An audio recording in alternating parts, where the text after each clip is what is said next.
हाय, एक बार फिर से स्टडी विद भैया में स्वागत है। जैसा कि आप थंबनेल में ठीक पढ़े हैं कि जो सीबीएसई है, एनसीईआरटी बोर्ड वाला सारा का सारा जो टॉपिक है, जैसे मुगल वाला हो गया, फिर आपका शीत युद्ध हो गया जिसको हम लोग कोल्ड वॉर के बारे में जानते हैं, साथ ही साथ फैज अहमद फैज का जो बहुत अच्छा वाला पोयम माना जाता है हम देखेंगे, वो हटाया गया है। तो सवाल उठता है ऐसा क्यों? फिर अगेन सवाल ऐसा क्यों? आखिर क्या हुआ होगा जो सरकार ऐसा की? सवाल उठता है ना कि क्या हुआ होगा।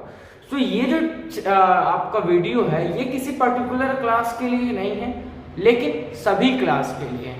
साथ ही साथ हम लोग का समाज के लिए भी बहुत ज़्यादा इम्पोर्टेंस रखता है, क्यों आगे जाके कभी संप्रदायवाद को बढ़ावा ना मिले।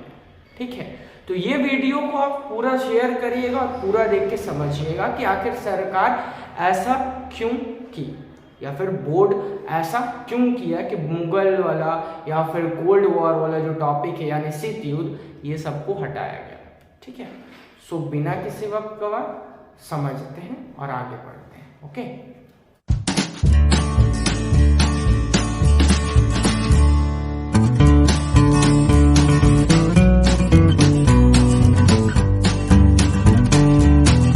आगे बढ़ने से पहले ये समझते हैं सरकार का कुछ पॉलिसी यानी कुछ नीति वगैरह। ठीक है, अभी हाल फिलहाल हम लोग जानते हैं मोदी जी का सरकार में न्यू शिक्षा नीति को बढ़ावा मिला। इस शिक्षा नीति के तहत सरकार बोली सीबीएसई बोर्ड वालों को, ठीक है, कि आप क्लास 9 to 12 वाला लोग का जो सिलेबस है उसको रिड्यूस करिए, कम करिए 30%। ठीक, बोर्ड को दे दिया जिम्मेवारी। अब बोर्ड को जिम्मेवारी दे दिया तो बोर्ड भी सोच लेगा कौन टॉपिक को हटाया जाए। सवाल उठता है ना, कौन सा टॉपिक को हटाया जाए। तो जब बोर्ड ऐसा करे ना, तो बोर्ड करने के पहले ना बोर्ड देखे सब कि कौन सा टॉपिक है, तो पहला बात करते कि मुगल वाला क्या किया। अगर हम लोग मुगल वाला को गौर करेंगे ना, मुगल वाला को, तो पता क्या चलेगा ना कि हम लोग का मध्यकालीन युग का यानी मध्यकालीन जो भारत है ना उसका इतिहास का पर्टिकुलरली मुगल का बारे में बहुत ज़्यादा दे दिया। अदर कंपेयर में किया जाए तो कोई और टॉपिक का बारे में नहीं दिया। जैसे फॉर एग्जांपल अहोम साम्राज्य भी था और भी बहुत सारा चीज़ था, लेकिन उसके बारे में कुछ खास दिया नहीं। मराठा के बारे में कहाँ दिया। ठीक है, यानी कि मुगल के बारे में दे दिया लेकिन और किसी के बारे में दिया नहीं। तो फिर बोर्ड का निर्णय क्या हो रहा ना, कि बोर्ड का निर्णय हो रहा कि ये सारा जो टॉपिक है ना, ये सारा यानी खाली मुगल के बारे में, तो इसको कम करेंगे और आगे को प्रमोट करेंगे। तो ये तो सही कर रहा। तो यहाँ तो कोई सवाल नहीं उठना चाहिए, इशू नहीं होना चाहिए कि हाँ मुस्लिम लोग का यानी मुगल। ठीक है, बात समझ में आ रही है, कोई सवाल नहीं। तो पहला वाला बात तो समझ में आई है कि हाँ ये जो टॉपिक है मुगल वाली, कि मुगल का बारे में कम होना चाहिए। आपके अनुसार सही है या गलत? आप भी अपना आंसर दीजिए कमेंट करके। ठीक है, ये चीज़ को प्रमोट होना चाहिए, बढ़ावा मिलना चाहिए। ठीक, अब दूसरा टॉपिक का बात करें। एक्चुअल में ना टॉपिक का अगर बात करने से पहले जितना भी सब्जेक्ट है, चाहे मेरा साइंस हो, चाहे मैथ्स हो, या फिर किसी अन्य सब्जेक्ट, सब में रिड्यूस किया गया है। ठीक है, यहाँ पर्टिकुलरली एसएसटी का बात हम करते हैं तो इसलिए एसएसटी का बात कर रहे हैं। ठीक है, लेकिन सेकेंड जो टॉपिक है ना शीत युद्ध का बारे में, ऐसे शीत युद्ध क्या था वो समझ लीजिए। Cold war after second world war 1945 दो को शक्तिशाली देश निकला। एक का नाम था यूएसएसआर, उसका अब टूट के बना है रशिया, ठीक है, या रूस।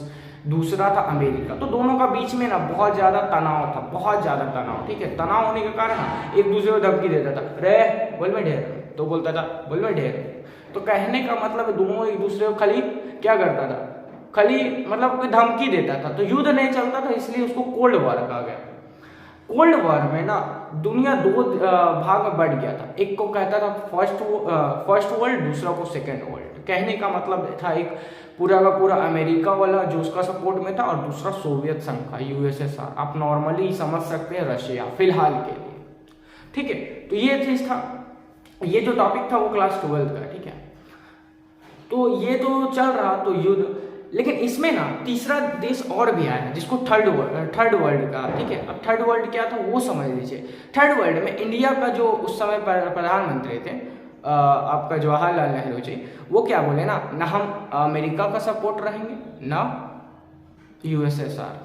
तो ये इसके कारण वो अपना एक अलग नीति अपनाया जिसका नाम गुट निरपेक्षता आंदोलन कहलाया, ठीक है। दोनों से हट के गुट निरपेक्षता आंदोलन।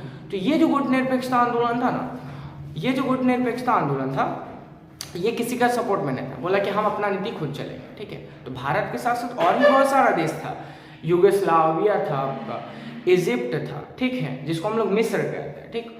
तो ये सारा देश भी भारत का सपोर्ट में आया, उस समय का बात है। आपका इंडोनेशिया था, तो ये सारा देश उस समय आया भारत का। तो लेकिन अब सवाल उठता है कि टॉपिक को हटाया क्यों?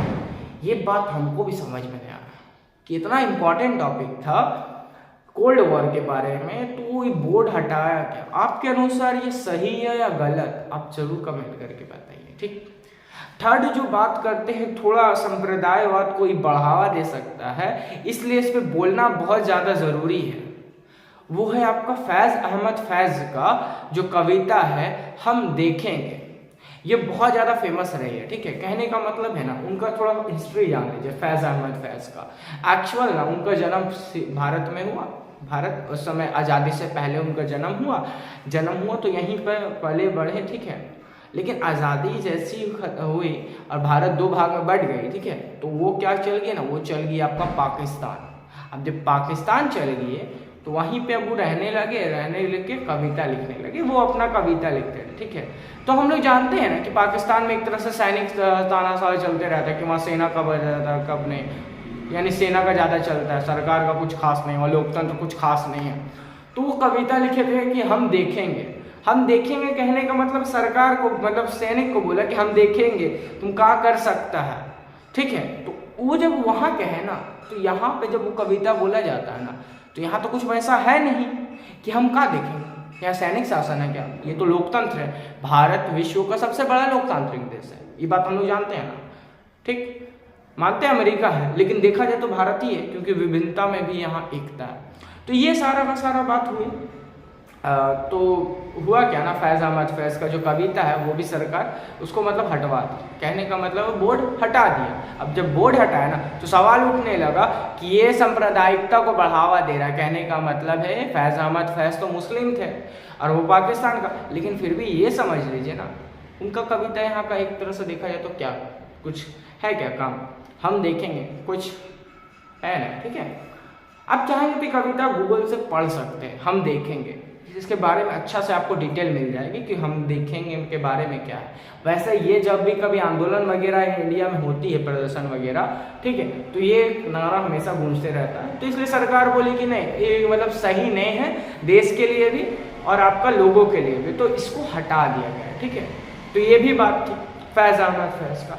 तो दरअसल बात इतना ही नहीं है कि खाली ये सारी टॉपिकें हटाई गई, इसके साथ ही साथ ना आपका अदर जो टॉपिक है ना, आपका एक चैप्टर का नाम है डेमोक्रेसी का, सिर्फ, ठीक है, सिर्फ लोकतंत्र के बारे में। फिर आपका है विभिन्नता में एकता, ये सारी के सारे भी टॉपिकें वहाँ से रिड्यूस किए गए, हटाए गए। तो ये सारा का सारा टॉपिक है। तो आई थिंक बेसिकली समझ में आया होगा कि यहाँ कोई सांप्रदायिकता को नहीं बढ़ा रहा, यहाँ पे सरकार मतलब जो बच्चा लोग है उसको समझाने के लिए और बाकी सारा जो टॉपिक है ना मध्यकालीन भारत का, उसको बढ़ावा देने के लिए ऐसा किया, ठीक है। आई थिंक आपको समझ में आया होगा।